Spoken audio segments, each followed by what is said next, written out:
시청자 여러분 안녕하십니까? 김종현 애널리스트입니다. 2주 전에 인사를 드렸는데요.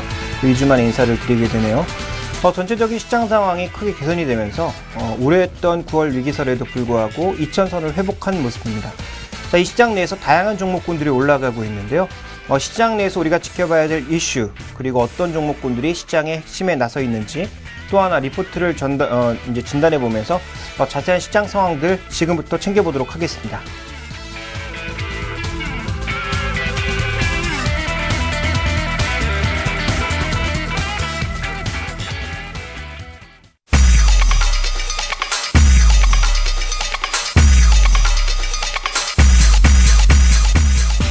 건설 경기 드디어 긴잠에서 깨어나는 것일까? 정부는 부동산을 살리기 위해 부단한 노력을 하는 것으로 보이는데 이슈를 조금 세게 건드려 봅니다. 사람이 미래인 두산 인프라코어, 굴삭기 1위의 명성을 되찾는 것일까? 생활용품의 강자 LG생활건강, 하지만 주가가 너무 비싼 것일까? 증시를 뜨겁게 혹은 차갑게 만들었던 종목들이 붙어봅니다. 외국인들은 한국 증시 싸다고 느낀 것일까? 외국인 누적 매매가 계속되고 있는데 이 자금은 도대체 어디서 온 걸까?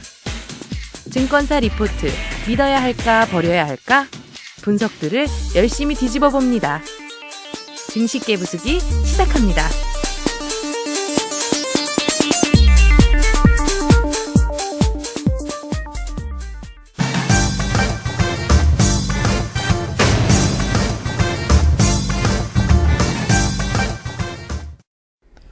네, 비단 이번 주의 이슈는 아닙니다만 최근 들어서 꾸준하게 반등하고 있는 업종이 있습니다. 바로 건설 업종인데요.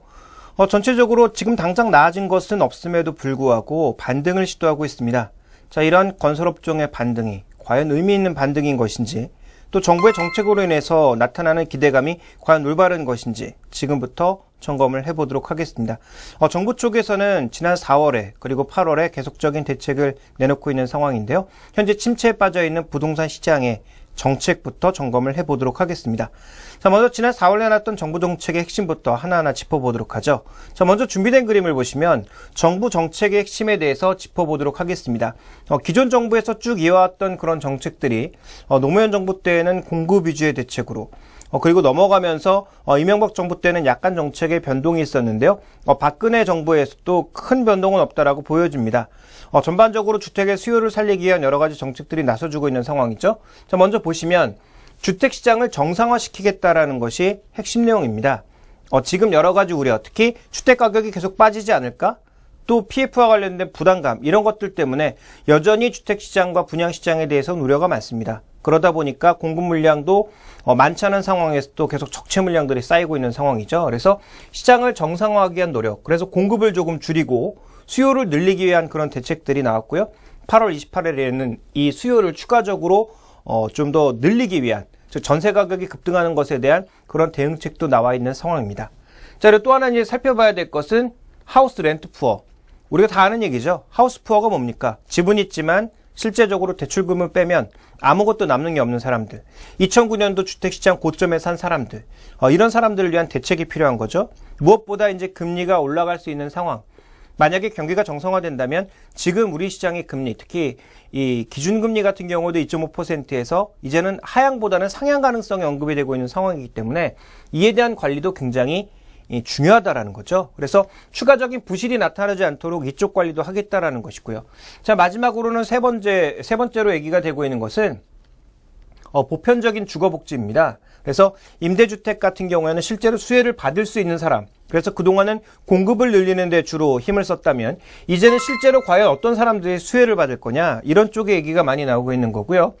주택 바우처를 포함해서 굉장히 여러 가지 얘기들이 나오고 있습니다. 그렇지만 지난 4월에 이런 대책이 나왔음에도 불구하고 실제로 이 시장은 그렇게 크게 살아나지 못한 양상이고요. 아직도 바닥을 좀 확인하는 단계가 아니겠느냐, 이런 얘기들이 많이 나오고 있지만 어쨌든 정부의 정책은 꾸준하게 추진이 되고 있다는 거죠. 큰 흐름을 보면 서민층 그리고 중산층의 주거 안정을 꾀하겠다라는 것이고요. 그리고 또 한 가지 이제 건설사를 지원하는 그런 대책도 나오고 있습니다. 다음 그림을 살펴보시면 지금 정책의 방향이 기업의 수주활동을 측면 지원하겠다. 직접적으로 지원할 수는 없으니까 측면에서 지원을 하겠다. 그래서 정부 주도의 인프라 수요 창출을 위한 직접적인 지원과 함께 이런 여러 가지 정책들의 변화를 가져가겠다라는 거죠. 그동안은 옆에서 이제 금융 쪽에 그 측면 지원만 해왔다면 이제는 정부가 아예 인프라 수요를 창출하겠다라는 것이고요. 그다음에 대기업 위주의 그런 진출, 해외 진출을 도왔다면 이제는 중소기업의 진출을 확대시키겠다라는 것이고, 그동안 이제 상당히 이제 수익률이 낮은 단순 도급 사업에서 엔지니어링, 투자 개발형, 그래서 우리가 이제 뭐 흔히 얘기하는 뭐 카지노 개발이라든 이런 건 뭐 쉽지 않겠습니다만 어쨌든 좀 놀고 먹을 수 있는 그런 사업들의 개발을 늘려나가겠다라는 것이고요. 지역적으로 봤을 때 중동과 플랜트 두 가지 집중되었던 것을 다변화하겠다라는 거죠. 그러니까 이제 주택 건설이라든지, 그러니까 하나건설 같은 경우에 지금 이라크에 주택 건설 얘기가 나오면서 주가가 크게 반등하기도 했었는데요. 그와 관련된 공정 다변화 이런 얘기들이 나오고 있는 상황이고요. 실제적으로 여러 가지 이 정부의 개발 협력, 또 해외 정부와의 협력 이런 것들을 통해서 앞으로 정부가 여러 이 업체들, 기업들도 지원을 하겠다라는 그런 대책이 나오고 있는 만큼 시장 전체에 대한 안정화, 그리고 기업에 대한 추가적인 지원 이런 것들이 정부 정책의 핵심이라고 봐야 될 것 같습니다. 그렇다면 이런 정부의 정책으로 인해서 과연 건설 시장이 어떻게 움직이고 있는지를 확인해 봐야 되겠죠? 다음 준비된 그림을 보시면 지금 준비된 그림은 지역별로 수도권과 지방으로 나눠봤을 때 미분양이 어떻게 움직이고 있느냐 이 부분을 살펴본 건데요. 금융위기가 있었던 2008년, 2009년에 크게 확대되는 모습을 보였지만 이후에 감소가 나타나는 양상인데 이상하게 수도권은 지금 줄지 않고 있죠. 미분양이. 그래서 지역별로 봤을 때 5대 광역시 아니면 지방 쪽은 미분양이 빠르게 해소가 되면서 어느 정도 우려가 많이 줄어들었지만 수도권은 여전히 문제가 되고 있습니다. 특히 상당히 큰 주택을 많이 지었던 서울 지역 외곽 지역의 이제 수도권 지역 쪽에서는 여전히 미분양과 관련된 문제가 많이 남아있다라고 봐야 될 것 같고요. 다음 준비된 그림을 보시면, 자, 지금 이 그림은 무엇을 나타내는 거냐면 주택 거래량 추이입니다. 전반적인 거래량 추이도 여전히 수도권에서는 제한적인 가운데 2013년에도 빠르게 반등하지는 못할 것으로 예상이 되고 있죠. 여전히 이제 지방 쪽의 흐름이 좀 더 낫다라고 볼 수 있는 상황입니다. 그러면 여기까지 이제 전망이라든지 주변 추이를 살펴봤는데 그렇다면 조건이 안 좋은 거냐? 지금 주택 거래를 하기 위한 건설 시장을 살리기 위한 조건이 과연 좋지 않은 거냐? 이 부분에 대한 점검이 필요할 것 같은데요. 자, 그 부분을 살펴보도록 하죠. 다음 그림 보시면 주택을 살 수 있는데 주택을 지금 현금으로 사는 사람들은 거의 드물다라고 봐야 되겠죠. 대부분 대출을 이용해 사게 되는데요. 금리를 이용하게 되니까 2008년도에 7%가 넘게 고점을 쳤던 모기지 금리가 현재 우리나라 시장은 3%대까지 낮아져 있는 상황입니다. 물론 하우스 푸어도 있고 그래서 여러 가지 문제가 있습니다만 실제적으로 금리 조건은 굉장히 낮아진 상황이죠. 자, 그리고 또 하나 우리가 좀 살펴봐야 될 게 우리나라 지금 경제 성장률, 잠재 성장률이 굉장히 많이 떨어졌죠. 그런데 실제적으로 통화 증가율도 그래서 줄어들었습니다만 실제로 어떤 것이 더 빠르게 줄어들고 있느냐를 살펴봤을 때 GDP 성장률이 더 빠른 속도로 빠지고 있습니다. 지금 M2 증가율은 상대적으로 위에 있다라는 건 무엇을 의미하는 거냐면 이만큼의 추가 공급 유동성이 있다라는 얘기거든요. 그러니까 시장에 돈은 있다라는 거죠. 흘러다니는 돈이 있기 때문에 주택 시장이 안정됐다, 이제 바닥을 쳤다라는 신호가 발견이 된다면 사람들이 투자를 늘릴까요, 줄일까요? 아무래도 돈이 있는 입장에서는 투자를 늘리고자 하는 그런 의지가 생길 가능성이 있다라는 거죠. 그러니까 우리가 지금까지 쭉 내용들을 살펴보니까 문제점은 두 가지라고 보여집니다. 아직 집값 바닥에 대한 확신이 없다라는 점. 또 하나 중요한 것은 수도권을 중심으로 이 정체 물량이 여전히 많이 있다라는 점. 그리고 조건은 좋은데 이런 조건을 움직일 수 있는 투자 심리가 여전히 제한적이라는 점. 이런 부분들을 우리가 살펴볼 수 있는 거죠. 그래서 지금 부동산 시장은 여러 가지 준비가 돼 있지만 그럼에도 불구하고 현재 전체 시장의 심리가 아직 살아나지 못한 모습, 부동산 가격 바닥에 대한 확신은 부족한 모습이고요. 또 하나 기업 측면을 살펴보게 되면 대형그룹, 특히 대우건설이라든지 GS건설 이런 쪽에서는 여전히 1조가 넘는 PF 적체가 쌓여 있습니다. 이건 아예 착공도 못한 PF거든요. PF라고 하는 게 말 그대로 금융권과 더불어서 프로젝트 파이낸싱을 하는 것이기 때문에 이런 적체 물량들이 여전히 시장에 부담이 될 수가 있는 거죠. 그래서 국내로만 놓고 보게 되면 상대적으로 이런 물량이 적은 삼성물산이 조금은 덜 부담스럽다, 이렇게 봐야 되겠지만 어쨌든 건설업종 전체 또 부동산 분양 시장 전체를 놓고 봤을 때는 분명히 부족한 요인들이 아직까지는 있다. 그래서 이런 우려 요인 때문에 앞으로 주가 흐름으로 놓고 봤을 때는 추가적인 반등이 제한될 수도 있겠다, 이렇게 판단을 하고 있습니다. 어쨌든 국내 요인을 살펴보면 여러 가지 문제점이 아직까지는 나타나고 있다는 것이 핵심이라고 볼 수가 있겠고요. 자, 그럼 해외 쪽을 살펴보면 해외 쪽에서는 약간의 변화가 나타나고 있습니다. 이 준비된 그림은 뭐냐면 공종별로 지금 공정이 아니라 공종입니다. 일종의 이제 건설 쪽에 있어서도 굉장히 여러 가지 분야가 있겠죠. 그래서 이런 공종이 얼마나 다양화되고 있는지, 또 플랜트 쪽에서는 어떤 변화가 나타나고 있는지를 나타내는 그림인데요. 지금 국내 건설업체들이 수주한 해외 건설 쪽을 살펴보게 되면 이제 해가 가면 갈수록 늘어나고 있는 게 뭐냐면 건축 쪽이라는 거죠. 그동안 해외 쪽에서는 플랜트, 토목 이런 것들이 거의 주류였거든요. 아시다시피 중동에 파이프 깔고 석유화학 설비 만들고 이런 것들이 주류여서 이때는 어떤 종목이 강세를 보였습니까? 대표적으로 삼성 엔지니어링이 시장의 대장주였죠. 그래서 다른 해외 건설주들보다는 삼성 엔지니어링이 항상 두각을 나타내는 모습이었는데, 실제적으로 2010년 이때 경쟁이 치열해지면서 저가 수주에 들어간 물량들이 실적으로 돌아오는 2013년에는 크게 부담이 되는 양상이었죠. 최근 어떤 식으로 바뀌고 있냐면 플랜트가 여전히 주류를 차지하고 있습니다만 건축이라든지 토목이라든지 아니면 그의 여타 이제 건축 같은 뭐 관급, 도급 뭐 이런 것들이 늘어나는 모습을 보이면서 공종이 좀 다양해지고 있다는 것은 핵심입니다. 앞으로 플랜트보다는 이쪽을 더 늘려야 되겠죠. 자, 그리고 언급드렸지만 지금 우리나라 해외 건설의 핵심은 플랜트이기 때문에 플랜트는 또 따져보면 어떠한 공종으로 나눌 수 있을지를 살펴봐야 되는데요. 자, 과거에 놓고 보게 되면 발전소 수요와 정유 수요가 가장 많았습니다. 2012년까지도 정유 수요가 가장 많고 뭐 공장 수요 이런 것들이 이제 확대되는 모습을 보였는데 전체적으로 올해로 가면 갈수록 국내 기업들의 해외 공장 설립이 많아지고 있는 상황이죠. 또 해외 공장이 늘어나면서 그쪽의 건설은 아무래도 그 국내 업체들에게 맡길 가능성, 관계회사에게 맡길 가능성이 높다라는 측면에서 물론 이 로컬 업체를 끼고 하긴 하겠지만 실제적으로는 국내 기업이 가서 공사를 할 가능성이 좀 높다라는 측면에서 앞으로도 이 해외 쪽은 어느 정도 그래도 살아있는 부분이 분명히 있다라고 봐야 될 것 같습니다. 자, 그럼 지역별로 어떤 모습을 보여주고 있을지 해외 쪽을 살펴보도록 하죠. 아까 모두에 분명히 말씀드렸습니다만 중동 비중은 상당히 좀 줄고 있다라는 그런 말씀을 드렸는데요. 전체적인 해외 건설 동향은 여전히 우상향입니다. 계속 늘어나는 추이를 보여주고 있는데, 자, 다음 그림은 뭐 제가 미처 준비를 하지 못했는데요. 이 건설 쪽에서 지금 살펴보면 해외 건설이 좀 꾸준하게 늘고 있는 가운데 핵심은 뭐냐면 지역별로 이제 중동에 집중되었던 그런 물량들이 아시아 지역, 동남아시아를 비롯한 이런 지역, 그리고 최근에 현대건설을 중심으로 해서는 중남미 지역으로도 굉장히 확대되는 모습을 나타내고 있습니다. 그러니까 해외 건설 쪽으로는 기존의 중동 플랜트만 생각하면 안 된다라는 거고요. 이 해외 쪽의 중동 플랜트는 여전히 저가 수주가 나타나고 있는 국면이어서 수익성 측면에서는 크게 도움이 되지 않는다.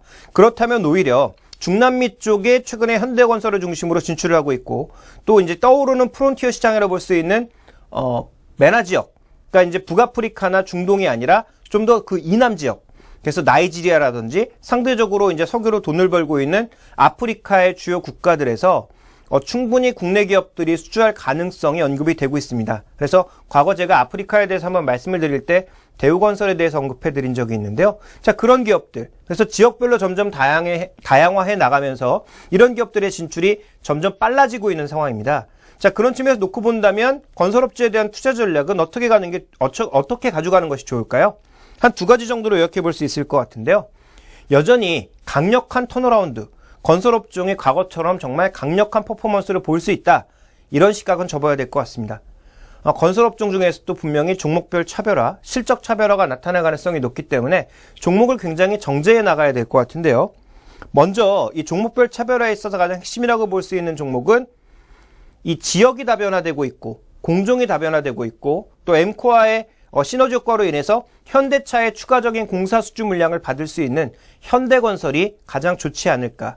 그리고 국내 비중이 상대적으로 낮기 때문에 국내가 정체되더라도 해외 쪽에서의 추가적인 모멘텀을 받을 수 있는 대형 건설업체 중에서는 EPC 쪽과 함께 건설 쪽, 그리고 지역별 다양화가 나타나고 있는 현대건설이 가장 좋지 않을까라고 판단을 하고 있습니다. 그리고 두 번째로 살펴봐야 될 것은 셰일가스의 중요성은 이미 뭐 여러 시간 저도 언급을 드렸고요. 리포트도 많이 나오고 있고 뉴스도 많이 나오고 있죠. 그래서 누구나 다 아실 겁니다. 근데 셰일가스의 핵심이 뭡니까? LNG 복합화력 발전이거든요.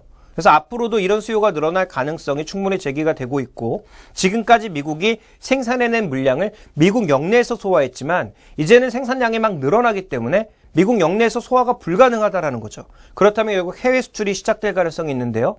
이렇게 LNG가 해외 수출이 많이 되게 되면 LNG 가격이 좀 떨어질 가능성, LNG 가격이 떨어지면서 복합화력 발전사는 앞으로 더 확대될 가능성, 이런 부분들을 살펴봐야 되겠죠.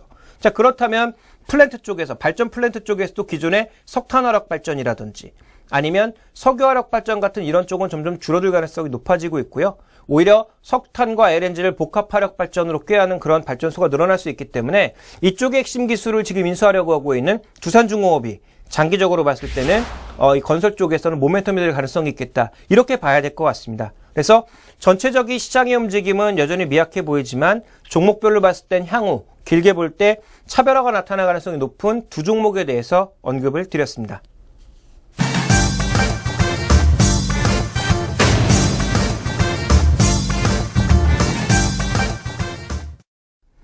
네, 종목 대 종목 시간입니다. 이번 주 2주간에 걸쳐서 좋았던 종목군들은 초반에는 자동차 IT였지만 후반으로 가면 갈수록 조선, 철강, 화학, 기계 이런 종목군들이 강세를 보이면서 글로벌 경기의 상승 가능성을 우리가 생각할 수 있게 만드는 그런 종목군들의 반등이 나타났고요. 실제로 유럽 지표들, 미국 지표들, 중국 지표들까지 좋아지는 모습을 보이면서 하반기라고 하기보다는 이제는 4분기라고 해야 되겠죠. 4분기의 경기 회복 가능성에 기대감을 높여주는 상황이었습니다. 그래서 이번 주 핫 플레이어로 제가 꼽은 종목은 최근에 외국인 매수가 집중적으로 유입되고 있는 두산인프라코어에 대해서 살펴보도록 하겠습니다. 자, 두산인프라코어라고 하는 종목의 특징은 경기에 굉장히 민감하고요. 그리고 국내 경기에도 영향을 받지만 글로벌 경기에 좀 더 민감한 영향을 받고 있기 때문에 이 글로벌 경기부터 살펴보는 것이 핵심이라고 보여집니다. 자, 가장 먼저 우리가 살펴봐야 될 이 그림은요.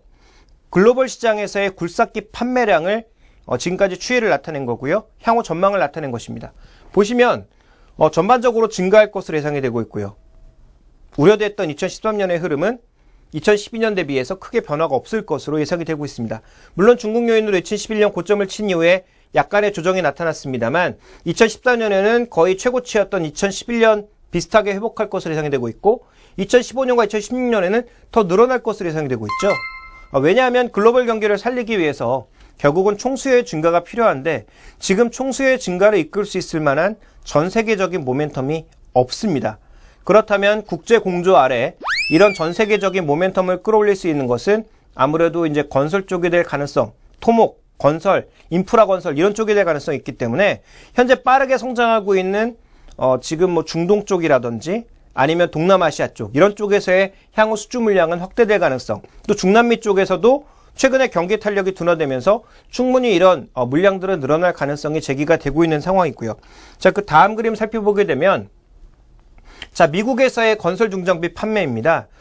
최근에는 이제 좀 탄력을 잃은 모습입니다만 캐터필러 같은 경우에도 최근에 이제 미국의 경기 회복 가능성 이런 것들을 반영을 하고 있고 미국의 주택 가능성을 반영하면서 꾸준하게 올라가고 있는 상황이거든요.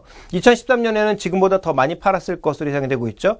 다만 예상 실적에는 조금 미치지 못하는 게 부담 요인이긴 합니다만 어쨌든 미국의 지금 주택 시장은 분명히 회복을 보이고 있고 기존의 이제 주택 시장의 회복 수요가 기존 물량을 소화하는 데 급급했다면 최근 들어서는 그린 빌딩들이 만들어지면서 여러 가지 이제 다른 수요들이 추가적으로 확보되고 있고 미국 내에서도 추가적인 공장은 제한적이지만 이외에 발전소 수요 같은 것들은 충분히 늘고 있다. 특히 셰일가스와 관련된 플랜트 수요는 늘고 있다. 이렇게 좀 봐야 될 것 같습니다.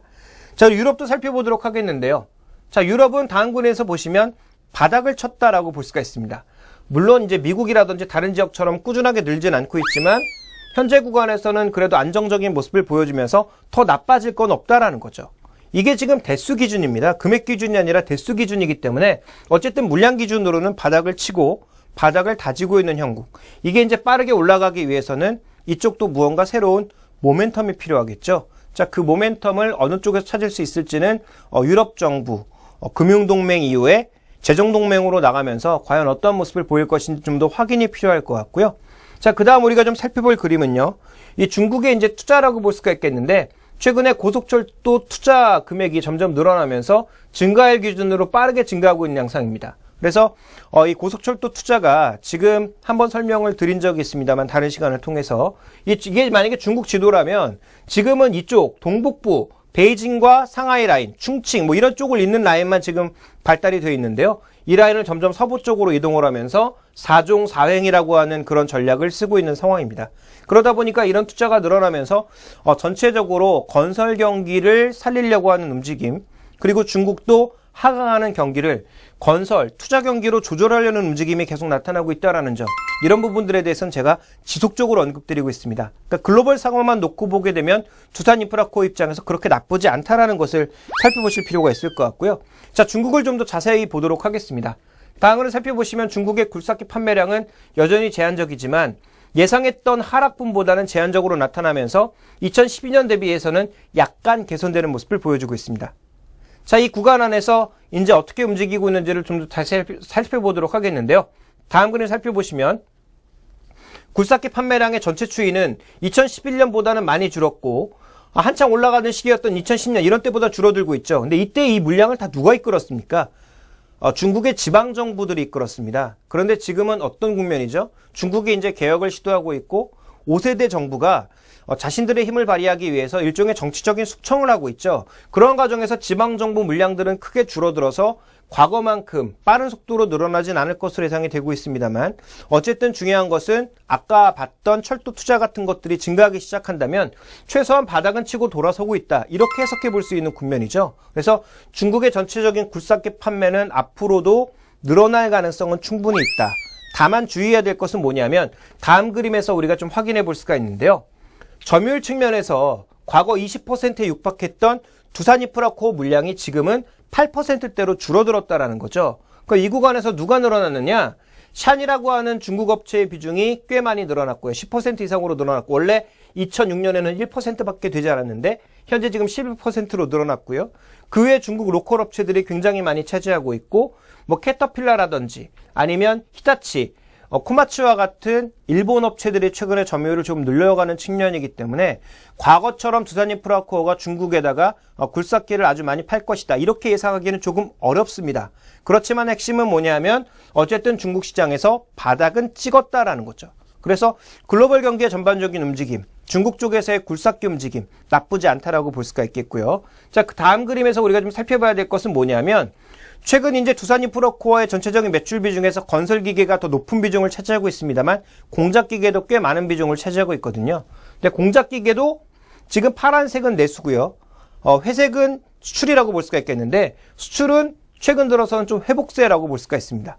글로벌 경기가 살아나게 되면 수출 측면에서의 추가적인 반등 가능성은 여전히 열려있다라고 좀 봐야 될 것 같고요. 자, 그 다음 우리가 좀 살펴봐야 될 것은 산업별로 공작기계가 어떻게 움직이고 있는지를 봐야 되는데 최근에 자동차를 중심으로 꾸준하게 공작기계 수요가 발생을 하고 있고 기존의 강자였던 전기전자나 정밀기계, 조선 쪽은 상대적으로 약한 모습을 보여주고 있습니다만 일반 기계 시장에서의 움직임이 상대적으로 좋아지고 있고요. 지금 동남아를 중심으로 해서 이들 국가의 추가적인 공장 증설 움직임이 만약에 보여진다면 현재 일본의 이 동북 라인은 완전히 무너진 상황이기 때문에 이런 쪽에서의 앞으로의 수혜도 예상해 볼 수 있다는 거죠. 그러니까 내수 쪽에선 상대적으로 부진할 수 있지만 해외 쪽에서의 긍정적인 요인이 상대적으로 많이 나타날 수 있다는 점. 아까 건설 시장에서도 말씀을 드렸다시피 전체적인 시장의 흐름은 그래도 최소한 더 이상 나빠지지는 않는다라는 쪽에 초점이 맞춰져 있습니다. 자, 그러다 보니까 이제 최근에 나타나고 있는 모습은 뭐냐면 이 설비 투자 지수가 대통령이 취임할 때마다 항상 2, 3년 때 가장 강세를 보였기 때문에 이번에 박근혜 대통령 취임 이후에도 비슷한 양상이 나타날 수 있다는 거죠. 왜냐하면 자신의 공약을 가장 잘 실현할 수 있는 시기가 취임 초기에는 좀 교통정리가 필요하고요. 2, 3년 때에는 힘을 발휘하고 4, 5년 때는 또 레임덕을 맞이하게 되죠. 그러니까 지금이 어떻게 보면 정책의 핵심이고 가장 강력하게 드라이브를 발생시킬 수 있다는 측면에서 최근에 또 10대 그룹 수장과 만나서 여러 가지 얘기를 나눴다라는 측면에서 향후 이 설비 투자 지수가 올라가게 되면 국내에 추가적인 공장 증설을 한다든지 이런 내용으로 인해서 분명히 개선될 요인들이 있다라는 것. 아까 그리고 또 말씀드렸지만 부동산 시장도 최소한 더 나빠지지는 않는다라는 것. 이런 부분들이 이제 복합적으로 작용을 하게 되겠죠. 자, 그렇다면 투자 전략상으로 이 종목에 대해서 어떻게 바라봐야 될까요? 일단 더 이상 나빠지지 않고 전망은 아주 나쁘게 잡았지만 그런 전망들이 속속들이 개선되고 있다는 측면에서 장기적인 관점의 저점 매수는 충분히 가능하지 않을까 이렇게 이해를 하고 있습니다. 그러니까 투자 전략은 한 가지입니다. 체크포인트도 한 가지고요. 더 이상 나빠지지 않고 아주 나쁘게 봤던 전망은 서서히 개선되고 있다. 말 그대로 전망이 서서히 개선되고 있기 때문에 현재 주가 반등은 좀 속도가 빠를 수 있습니다. 그래서 현재 단기적으로 승부를 노리시기보단 장기적인 승부를 노려서요. 2014년 말 정도에 경기 회복 속도가 빨라질 때 그 이전의 주가의 상승 속도는 더 빨라질 수 있다는 측면에서 접근하시고요. 다만 중국 시장이라든지 글로벌 경기 회복 속도가 제한적일 수 있다는 측면에서 지난 고점까지의 반등, 역사적인 고점까지의 반등은 굉장히 오랜 시간이 필요할 것이다. 그래서 목표 수익률은 과거 대비해서는 조금 낮추는 것이 필요하겠다. 이렇게 판단하고 있습니다. 그 두산인프라코가 굴삭기가 주 업종인가요? 매출 비중이 상당히 좀 높다라고 봐야 되겠죠. 그렇지만 그 외에 건설기계 내에서도 굴삭기 말고도 다른 물량들이 있고요. 또 아까 언급드렸지만 공작기계에 관련된 물량들도 충분히 있기 때문에 시장은 좀 전체적으로 봐야 될 것 같고 그 이외에도 좀 살펴봐야 될 것은 밥캣이라고 하는 자회사의 실적이 얼마만큼 개선되는지 여부도 굉장히 중요합니다. 지금 몇 위 정도예요, 그러면? 굴삭기 시장에서는 뭐 제가 알기로는 정확한 수치는 아닌데요. 세계 한 3, 4위권 정도로 알고 있거든요. 그래서 3, 4위권 정도는 아니겠네요. 3, 4위권 정도보다는 조금 더 바깥쪽인데 어쨌든 세계 5위권 내입니다. 그래서 세계에서 최대 중장비 업체는 뭐 캐터필라라고 봐야 될 것 같고 그 뒤를 이제 일본 업체인 뭐 코마치라든지 이런 업체들이 뒤를 잇고 있는 상황이고요. 일본 업체들 뒤 정도가 이제 우리 국내 두산인프라코라고 볼 수가 있기 때문에 두산인프라코의 전체적인 이 세계 지위도 굉장히 높다라고 봐야 되겠죠. 그래서 이제 글로벌 시장의 회복에는 빠른 속도로 반응을 할 것으로 예상을 하고 있습니다.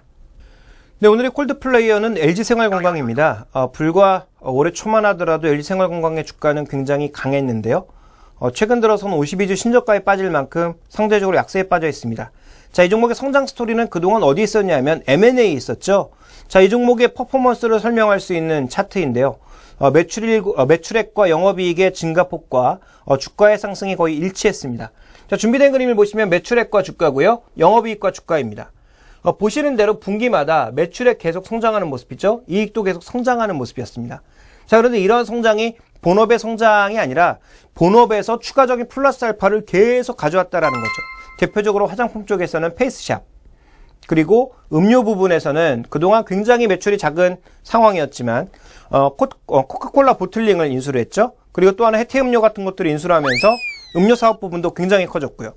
그러니까 여러 가지 기존에 이제 캐시카우라고 볼 수 있는 치약이라든지 비누라든지 샴푸와 같은 생활용품들 이런 것들은 꾸준하게 이제 이익을 내는 그런 상황들이었는데 전체적으로 지금 화장품 쪽이나 안 했던 음료 사업들의 비중을 넓혀나가면서 매출과 이익이 끊임없이 늘었죠. 그래서 말씀드렸다시피 2013년 거의 초반까지만 하더라도 주가 고점 수준이었는데 최근에 왜 이렇게 약세를 보여주고 있는 거냐? 이 부분은 아까 말씀드렸던 각 사업부에 대한 점검이 좀 필요할 것 같습니다. 그래서 준비된 그림 몇 가지 살펴보도록 하겠는데요.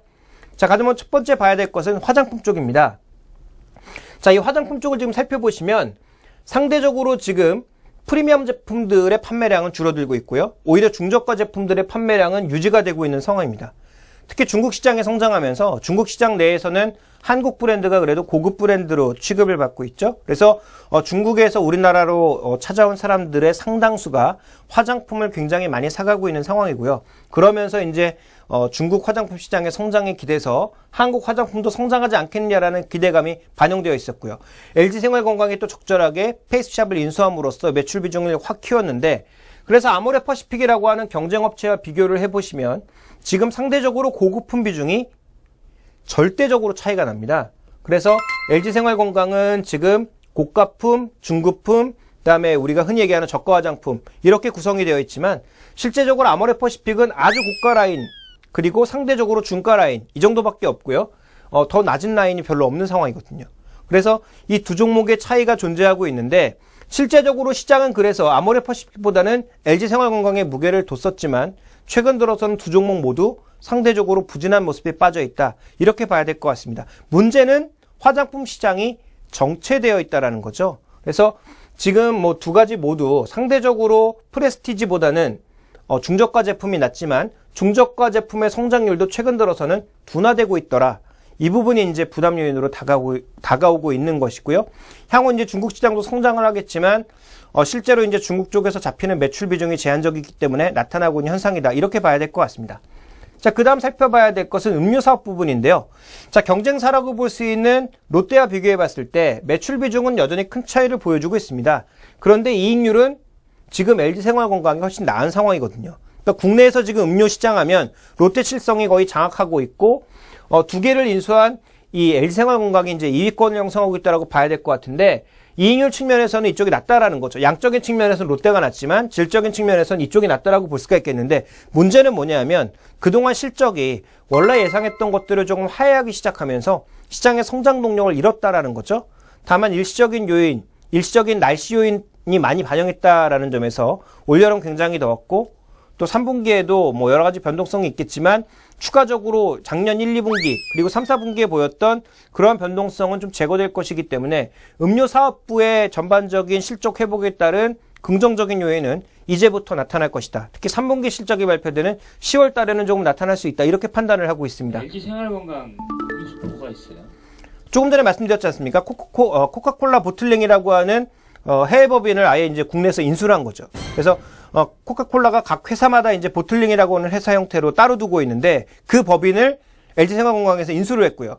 그리고 이제 기존의 해태음료를 인수를 했습니다. 그래서 브랜드는 여전히 한국 코카콜라로 나가지만 실제적인 주인은 LG생활건강이 되는 거죠. 그러니까 매출 비중이 상당히 좀 늘었다라고 볼 수가 있는 거고요. 자, 그 다음 살펴봐야 될 게 이제 사업부 마지막으로는 캐시카우라고 볼 수 있는 생활용품 쪽인데요. 자, 생활용품 뭡니까? 우리가 이제 LG생활건강 이렇게 선물 세트 같은 걸 받으면 이 안에 뭐 치약, 칫솔, 뭐 비누, 샴푸 이런 것들이 엄청나게 많이 들어가 있죠. 그러니까 그런 제품들이 이제 실제로는 이 생활용품 사업이라고 볼 수가 있겠는데 이 사업의 이제 특징은 뭐냐면 과거 대비해서 ASP라고 해서 개별 판매 단가가 올라가고 있다라는 거죠. 그러니까 왜냐하면 그전에는 뭐 치약하면 페리오, 그다음에 뭐 샴푸하면 뭐 그냥 지금 제가 이름이 잘 생각이 안 납니다만 뭐 일정 부분의 어떤 그런 좀 저가형의 샴푸밖에 없었지만 최근에 뭐 엘라스틴이라든지 상대적으로 이제 고가 라인 쪽에서 브랜드를 발휘할 수 있는 그런 것들이 늘었기 때문에 지금 보시면 매출 비중에서 신규 라인의 전반적인 매출이 크게 늘어났다라는 거죠. 근데 이런 신규 라인들이 대부분 고가 라인, 상대적으로 아주 고가라고 볼 수는 없겠지만 메스티지 측면에서 대중들이 쓸 수 있는 그런 메스 제품들 중에서는 상대적으로 고가에 속하는 제품들이 많기 때문에 원래 이쪽에서 이제 캐시카우라고 볼 수가 있었는데 이쪽에 이제 ASP 개별 판매 단가가 올라가면서 이익률이 상대적으로 좋아지는 모습을 보였던 거죠. 근데 이런 추세는 앞으로도 이어질 가능성이 있다라는 측면에서 이쪽에서 돈을 버는 것은 여전하게 유지되고 있다 이렇게 봐야 될 것 같습니다. 자, 그렇다면 이 기업이 가지고 있는 세 가지 사업부에 대한 분석을 했는데요. 장점도 있고 단점도 있었습니다. 그러면 글로벌 업체들과 한번 비교를 해볼 필요가 있겠죠. 글로벌 업체들에 비해서 과연 어느 정도 주가 위치에 놓였는지를 판단해 봐야 이 종목이 고평가되었는지 저평가되었는지를 확실하게 판단해 볼 수 있을 텐데요. 다음 준비된 그림 보겠습니다. 자, 이쪽은 이익 성장률이고요. 이쪽은 우리가 흔히 얘기하는 PR을 나타내는 것입니다. 이 두 가지 매트릭스를 기반으로 해서 에스티로더나 로레알이나 코스맥스, 쿨게이트 같은 이런 주변의 경쟁업체들과 살펴봤을 때 이익 성장률, LG생활건강이 굉장히 높은 상황입니다. 그리고 PER은 중간 정도 수준에 있습니다. 그러니까 이쪽은 뭐냐 하면 자기 자본 대비해서 얼마 정도의 수익률을 낼 수 있는지의 지표인 ROE, 그리고 이쪽은 자산 가치 대비해서 얼마 정도의 자산 가치를 가지고 있는지 나타내는 PBR, 이 두 가지를 나타낸 것인데요. 지금 LG생활건강의 PBR이 굉장히 높은 상황입니다. 더 높은 쪽이 에스티로더나 코스맥스밖에 없거든요. 그런데 ROE 측면에서 놓고 보더라도 높은 수준에 있다는 거죠. 그러니까 이 종목은 자산 가치 대비해서는 굉장히 고평가를 받고 있지만 실제로 이익 성장률 그리고 자기 자본을 투입해서 얻는 이익이 굉장히 높다라고 볼 수 있는 기업입니다. 그렇다면 글로벌 피어 그룹들, 비교 그룹들과 살펴봤을 때 그렇게 비싸진 않다라는 거죠.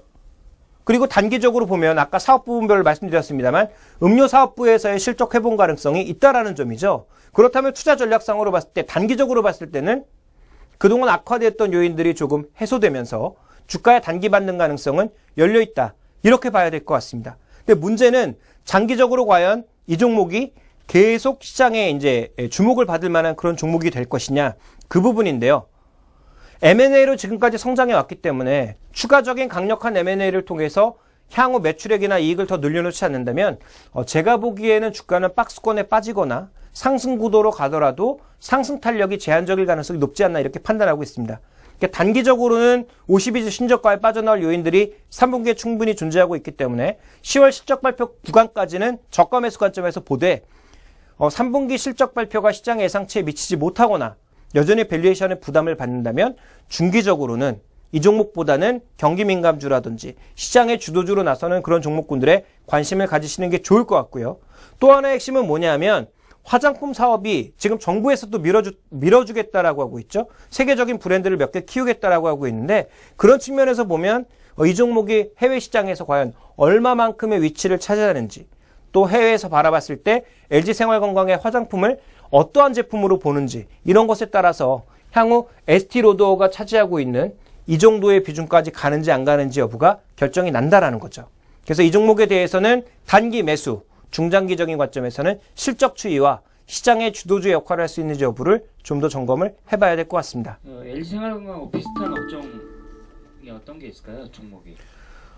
지금 LG생활건강처럼 다양하게 지금 만들어내는 종목은 없어서요. 절대 비교는 불가능하고요. 화장품에서는 국내에서는 아모레퍼시픽, 그다음에 음료 부분에서는 좀 전에 살펴봤지만 롯데칠성 같은 쪽, 생활용품은 거의 뭐 독보적이라고 봐야 될 것 같습니다. 그래서 생활용품 쪽에서는 비교업체가 없는 상황이고요.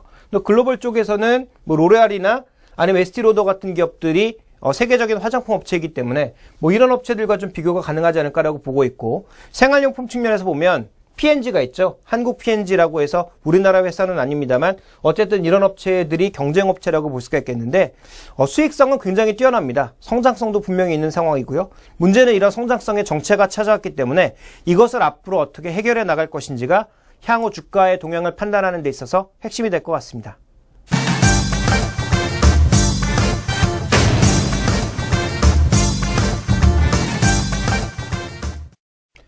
네, 오늘 살펴볼 리포트는 최근 시장 핵심이 외국인입니다. 그래서 외국인들의 동향을 나타낸 그런 리포트가 하나 있는데요. 바로 동양종금증권의 조병현 연구원이 외국인 매매 성격에 대해서 판단을 해봤고요. 실제로 국적별로 봤을 때 어떤 흐름을 보이고 있는지도 판단한 리포트가 있어서 이 리포트를 가지고 얘기를 좀 해보고자 합니다. 자, 가장 먼저 살펴보실 그림은 뭐냐면요. 8월 달에 보였던 이머징 마켓 시장의 수익률 순위입니다. 자, 한국은 어디쯤 놓여 있을까요? 이 지금 점선의 네모에 표시되어 있는 것이 한국인데요. 전체 시장 중에서 4위를 차지하고 있습니다. 총 국가들이 거의 한 20개가 넘는 상황에서 4위를 차지했기 때문에 글로벌 시장의 퍼포먼스, 8월달 퍼포먼스 중에서는 굉장히 강했다라고 봐야 되겠죠. 오히려 미국이나 유럽이 조금 정체되어 있는 시기에 그동안 저평가받았던 한국이 조금 두각을 나타냈다라고 봐야 될 것 같고요. 시장에서 우려를 많이 했던 브릭스 중에서 중국과 브라질은 굉장히 양호한 모습을 보였지만, 자, 이러한 반등 구간에서도 실제로 인도네시아나 필리핀 같은 아세안 국가들은 상대적으로 성과가 좋지 않았습니다. 그러면서 전체적인 이머징 마켓 쪽에서의 한국 시장의 퍼포먼스는 저평가 국면, 그리고 자금의 순환 측면에서 굉장히 강했다라고 봐야 될 것 같고요. 자, 이런 코스피의 동향이 누구에 의해서 주도되었는지를 살펴볼 필요가 있겠죠. 자, 지금부터 이제 몇 가지 그림을 통해서 그 동향에 대해서 점검을 해보도록 하겠습니다. 물론 답은 외국인이었고요. 자, 준비된 그림을 보시면 전체적인 외국인들의 순매수 금액을 살펴봤을 때 코스피의 급등하는 동향과 최근에 매수하고 있는 동향이 거의 일치하고 있다는 거죠. 그래서 이 빨간색으로 표시되고 있는 외국인 매매 동향, 그동안 2013년부터 쭉 매도하는 모습을 보여줬던 외국인들이 7, 8월 달 지나면서 갑자기 급하게 매수의 관점으로 바뀌면서 지수도 급등하는 모습을 보였죠. 그렇지만 국내 기관들은 최근에 반대의 모습을 보여주고 있습니다. 아무래도 1950선이 넘어서기 시작하면서 박스 상단에 온 거 아니냐, 또 2000선을 쉽게 넘어갈 수 있겠느냐, 이런 분석들이 나오기 시작하면서 오히려 이 외국인들이 적극적으로 사는 이 구간에서 국내 기관 투자자들은 빠르게 팔고 있는 모습이고요. 또 연기금은 조금 다르지만 투신권을 중심으로 팔고 있는 모습이고, 증권펀드의 설정 잔액은 전반적으로 마이너스 국면, 특히 지수가 올라가면 올라갈수록 더 많이 마이너스 국면을 보여주고 있습니다. 그래서 수급으로 봤을 때 기관 투자자 그리고 펀드 투자자들은 수익을 실현하거나 약간의 부담감을 안고 가는 국면입니다만, 외국인들은 오히려 적극적으로 사고 있는 모습이다, 이렇게 볼 수가 있겠고요. 그 다음 그림 살펴보도록 하겠습니다. 자, 이 그림은 굉장히 복잡해 보이는데요. 이 그림은 한마디로 말씀드리면 뭐냐면 결국은 외국인들의 매수 방향과 지수의 방향성이 일치하는지를 나타내는 것입니다. 그래서 지금 7월, 8월, 9월에 점점 숫자가 높아지고 있죠. 이 숫자가 1로 가면 갈수록 외국인들이 움직이는 방향과 지수의 방향이 같은 방향이다라는 거죠. 그러니까 9월 달에 지수가 지금 0.97이라고 하는 건 뭐냐면 외국인이 1을 사면 지수도 1만큼 움직인다라는 겁니다. 그만큼 외국인들과 국내 증시의 상관관계가 높다라는 것인데요. 7월 달에는 전체적으로 좀 시가총액 비중에서 보면 시가총액 비중이 높은 종목군들이 비교적 강했다라고 볼 수가 있겠고 8월 달로 가면 갈수록 이런 양상들은 더 강해지는 거죠. 왜냐하면 시가총액 비중들이 상당히 높은 종목군들이 지금 현재 구간에서는 더 높은 퍼포먼스와 더 높은 순매수 금액을 보여주고 있기 때문에 전체적으로 이 특징을 살펴봤을 때 7, 8월로 가면 갈수록 8, 9월로 가면 갈수록 시가총액 비중이 높은 종목군들을 외국인들이 많이 샀고 이것이 지수를 이끌었다. 이런 그래프를 좀 어려운 그림으로 나타낸 것인데요. 한마디로 얘기하면 외국인들은 대형주를 샀고 그 대형주들이 지수를 끌어올렸고 그래서 외국인 매수의 방향성과 지수의 방향성이 한 방향을 나타냈다. 이렇게 해설해 볼 수 있는 겁니다. 자, 그 다음 그림을 살펴보도록 하죠. 자, 외국인들이 어떤 종목들을 샀는지 어떤 업종을 샀는지 살펴보게 되면 지난 7월 달에는 어떤 모습을 보였느냐, 실제로 자동차를 제외한 나머지 종목군들의 매수 강도는 상당히 낮았습니다. 그래서 실제적으로 조선주와 함께 자동차 종목군들에 대한 관심이 높았고요. 자동차 부품주를 사는 모습을 보였던 외국인들이 8, 9월 달에는 어떻게 바뀌었느냐, 조금 더 강하게 시가총액 상위 종목군들을 노렸죠. 대표적으로 삼성전자, SK하이닉스 이런 종목군들의 매수에 나서면서 전기전자 업종이 8, 9월 달에는 가장 많이 사는 모습이었고요. 그 다음에 운수장비, 화학, 금융, 통신 전체적으로 지금 보시면 시가총액 상위 종목군들이 포진해 있는 업종에 대해서 철강 정도를 제외하고 굉장히 강한 매수를 보였던 거죠. 그래서 외국인들 매매 동향을 지금 세 가지 그림을 통해 살펴봤는데 특징은 뭐냐면 7, 8월로 가면 갈수록 뒤로 가면 갈수록 외국인 매수 강도는 강해졌고요. 매수 강도가 강해지는 구간에서 상대적으로 시가총액이 높은 종목군들을 집중적으로 샀고요. 그 종목군들의 수익률이 상대적으로 좋았다. 이렇게 봐야 될 것 같습니다. 자, 그럼 이런 외국인 자금의 성격들을 좀 우리가 구분해 볼 필요가 있을 것 같은데요. 자, 다음 준비된 그림을 보시면 뭐냐면 자, 아래쪽에 표시되고 있는 회색 막대는 동남아 4개국, 말레이시아, 인도네시아, 인도 이런 국가들을 포함한 거죠. 이들 국가의 매매 동향이고요. 반대로 위쪽은 한국의 매수 금액입니다. 근데 지금 마치 데칼코마니를 보여주고 있는 것처럼 초반에 동반해서 매도하던 외국인들의 흐름이 8월을 기점으로 해서 우리 시장은 매수로, 반대로 동남아 4개국은 매도로 나타나고 있죠. 그러니까 결국은 이 자금이 결국 이렇게 들어왔다라고 볼 수가 있는 거죠. 그러니까 왜냐하면 전체 지금 펀드 시장을 봤을 때 펀드 시장에서 자금이 그렇게 크게 늘지 않았습니다. 그러면 펀드에서 자금이 늘지 않았는데 외국인들이 계속 산다? 채권에서 돈이 들어왔을까요? 그럴 가능성은 별로 없다라고 보여지고요. 오히려 지금 보시면 이들 국가에서 팔아서 이쪽으로 넘어온 거죠. 그러니까 펀드라고 하는 게 뭡니까? 시장 상황에 따라서 종목 교체도 할 수가 있는 거죠. 그러면 우리나라나 인도네시아 이런 국가들을 하나의 종목으로 본다면 외국인들의 종목 교체가 있었던 거죠. 왜냐하면 지금 이들 국가들이 환율도 워낙 막 급변을 하고 있고 향후 경제 상황도 좀 안 좋아질 수 있다. 그리고 재정 적자국이기 때문에 달러가 강세를 보이면 가장 먼저 환율이 무너질 수 있는 국가들에 대해서 돈이 빠져나오면서 이들의 선택은 돈을 빼기보다는 상대적으로 강한 한국 쪽으로 갔다라고 볼 수가 있겠고요. 또 하나 외국인 자금의 성격은 뭐냐면 비차익 거래를 통해서 들어왔다라는 거죠. 프로그램 매매를 통해서 들어왔는데 차익 거래를 통해서 들어온 게 아니라 비차익 거래를 통해서 외국인 매수가 증가하는 모습 보였습니다. 자, 지금 회색 막대로 표시되고 있는 게 비차익 거래고요. 빨간색이 외국인 순매수입니다. 동일한 궤적을 보여주고 있죠. 그러니까 외국인들의 매수의 성격은 프로그램을 통해서 들어왔대 비차익 쪽으로 일종의 인덱스 펀드와 같은 형태로 들어왔다라는 것을 알 수가 있습니다. 그래서 이들은 한국 지수를 샀고 한국의 대형주를 노리는 모습을 보였다. 이렇게 볼 수가 있겠고요. 또 하나 전체 펀드의 측면에서 봤을 때는 자금의 순환 국면, 동남아에서 다시 한국으로 넘어오는 그런 단계를 보였다라고 볼 수가 있는 거죠. 만약에 이 시점을 더 앞으로 돌려서 2013년 초반부터 본다면 반대 그림이었겠죠. 이들 국가에선 사고 한국에서 파는 모습들. 그러다가 이것이 이제 7월을 기점으로 같이 파는 모습들. 6, 7월에는 8월 들어서는 반대로 이들 국가는 팔고 한국에 대해서 매수하는 모습을 보였다라는 점. 이런 외국인 매매의 특성을 이 리포트에서는 잘 설명해주고 있습니다. 자, 그 다음 살펴보실 그림은 그렇다면 국적별로는 어떤 모습을 보였느냐 이 부분에 대한 점검인데요. 자, 지금 미국계 자금은 계속 주식을 사고 있는 국면입니다. 그리고 최근에 우리 시장을 리드하고 있는 자금을 국적별로 따져보면 미국계 자금의 매수가 강한데요. 자, 미국계 자금은 미국 경기 회복에 투자하고 있는 모습이다라고 이 리포트에서는 지적을 하고 있고요. 그 다음 유럽계 자금은 최근 들어서는 좀 빠져나가는 모습, 물론 최근 들어서는 조금 정체되는 양상입니다만 유럽계 자금은 올해 들어서 꾸준하게 빠져나가는 모습인데요. 자, 이 표시되고 있는 검정색 차트는 뭐냐면 지금 이 매크로 리스크 인덱스라고 보시면 될 것 같습니다.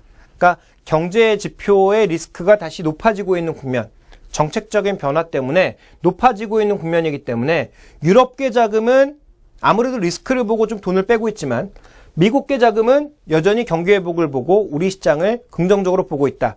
최근에 이제 외신에서도 많이 나오고 있죠. 뭐 골드만삭스라든지 메릴린치 이런 쪽에서도 계속 이런 아시아 위기 속에서도 한국은 강하다, 대만도 강하다, 중국도 살만하다. 중국 같은 경우에는 불과 2달 전과는 시각이 완전히 다릅니다. 2달 전만 해도 중국이 망한다 이런 시각을 많이 나타냈던 외신의 최근의 보도 행태가 중국이 다시 성장의 근거가 되고 있다 이런 얘기를 많이 하고 있죠. 참 웃기는 족속들이지만 어쨌든 중요한 것은 미국계 자금과 유럽계 자금의 지금 투자의 성향이 조금 다르다. 유럽 쪽은 여전히 신중론인 반면 미국계 자금은 비교적 공격적으로 한국 쪽으로 자금을 옮겨가는 모습을 나타내고 있고 이런 자금의 성격은 신규 자금이 강하게 들어왔다라기보다는 기존 자금의 로테이션일 가능성이 조금 높다라고 봐야 될 것 같습니다. 자, 그 다음 그림도 한번 살펴보도록 할까요? 방금 설명드린 것을 이제 그림으로 도식화한 것입니다. 그래서 지금 미국계 자금은 경기 회복과 관련된 부분에 있어서 더 크게 모멘텀을 받는 반면 유럽계 자금은 리스크 수준에 좀 더 민감한 모습을 보여주고 있다를 그림으로 도식화한 거고요. 그리고 우리나라에 지금 갖고 있는 외국인들의 주식 비중을 살펴봤을 때 미국이 절대적이라는 거죠. 그러니까 미국계 자금의 힘이 작용을 하면서 현재 시장이 상승할 수 있는 근거. 그렇다면 외국인들이 미국계 자금의 입장에서는 경기에 대한 시각이 크게 꺾이지 않는다면 정책의 큰 변화라든지 아니면 경기에 대한 시각이 상향될 것이다. 이런 것들이 바뀌지 않는다면 기존에 이제 외국인 매수는 쉽게 멈춰지지 않을 거다라고 판단을 하고 있는 겁니다. 그러니까 리포트의 결론은 지금까지 외국인들이 이렇게 진행이 됐었고 앞으로도 강도는 좀 변화될 수 있겠지만 방향은 크게 바뀌지 않을 거다라는 긍정적인 시각을 내포하고 있는데요. 자, 그럼 지금부터 리포트를 한번 뒤집어 보도록 하겠습니다. 자, 중요한 건 뭡니까? 이러한 그림들에서 우리가 확인해 볼 수 있는 건 쏠림 현상이 있다라는 거죠. 그러니까 중소형주에 대한 관심보다는 대형주에 대한 관심, 그리고 우리 시장이 좋아서 폭발적으로 돈이 들어온 게 아니라 신규 자금이 들어온 게 아니라 기존 자금의 순환, 이런 것들을 생각해 볼 수 있고 국적별로 보면 이번 달 것은 조금 더 확인을 해봐야 되겠습니다만 미국계 자금의 성격이 강했다라는 점.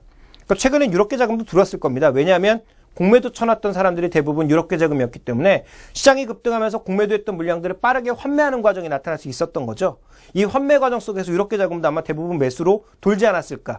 그래서 이제 외국인 매수 자금이 하루에 막 6천억, 7천억 이렇게 들어오는 모습을 보여주었다. 이렇게 볼 수가 있는 거죠.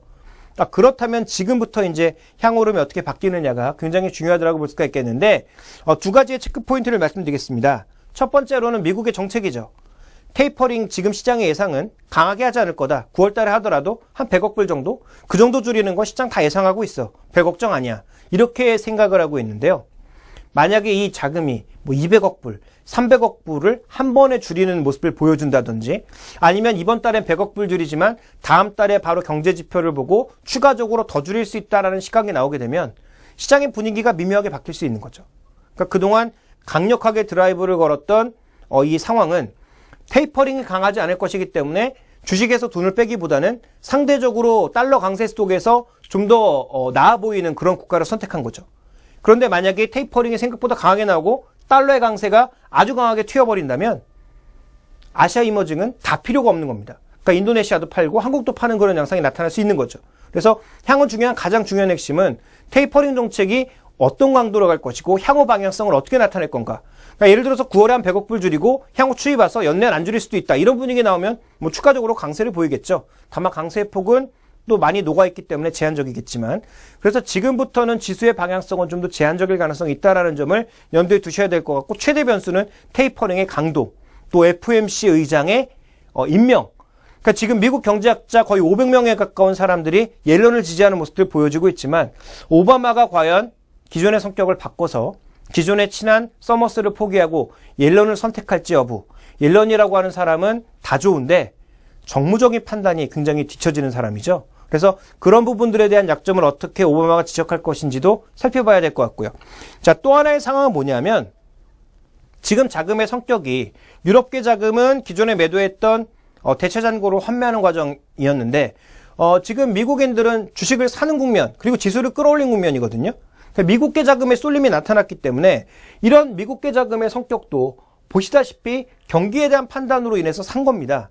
근데 경기에 대한 판단이 바뀌거나 상대적으로 한국 주식은 이제 더 이상 싸지 않고 오히려 인도네시아나 이런 국가로 돌아가야 되겠다.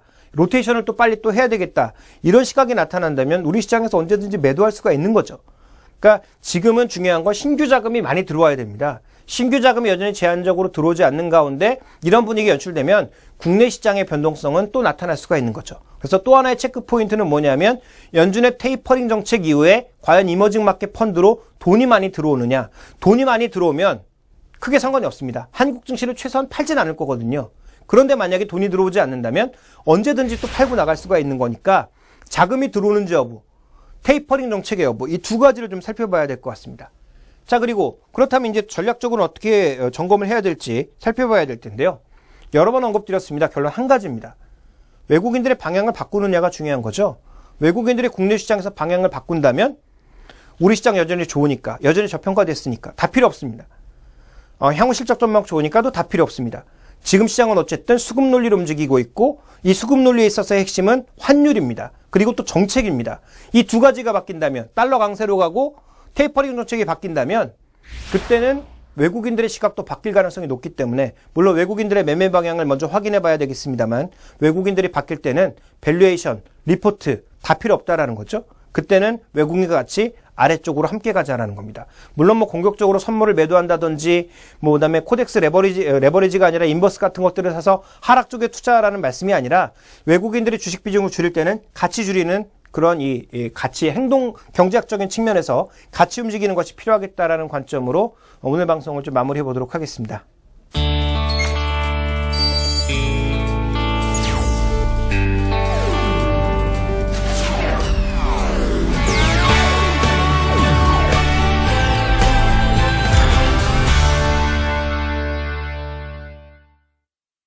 한 시간 동안 최근의 시장의 상승의 이유라든지 강세를 보였던 종목군들 또 약세를 보인 종목군들에 대해서 자세히 살펴봤습니다. 최근 시장은 분명히 좋습니다. 또 외국인들 수급에 의해서 움직이고 있기 때문에 큰 걱정은 하지 않아도 된다. 이런 시각에는 저도 동의를 합니다. 문제는 뭐냐면 변곡점이라는 게 언제나 항상 존재할 수 있다는 것이고요. 그 변곡점에서 우리 시장은 쉰다라는 거죠. 장기 연휴로 좀 쉬어가는 구간이기 때문에 이에 대한 대비는 어느 정도 해야 되지 않을까. 그리고 그 단초는 외국인들이 제공하지 않을까라고 판단하고 있습니다. 역시 외국인에 의해서 움직일 수밖에 없는 시장이기 때문에 좀 서글픈 생각도 들고 있습니다만 답이 뻔하다라는 측면에서 지금 우리가 봐야 될 포인트는 한 가지가 아닌가 이렇게 정리해 보도록 하겠습니다. 자, 한 시간 동안 시청해 주셔서 감사하고요. 다음 시간에 찾아뵙도록 하겠습니다. 감사합니다.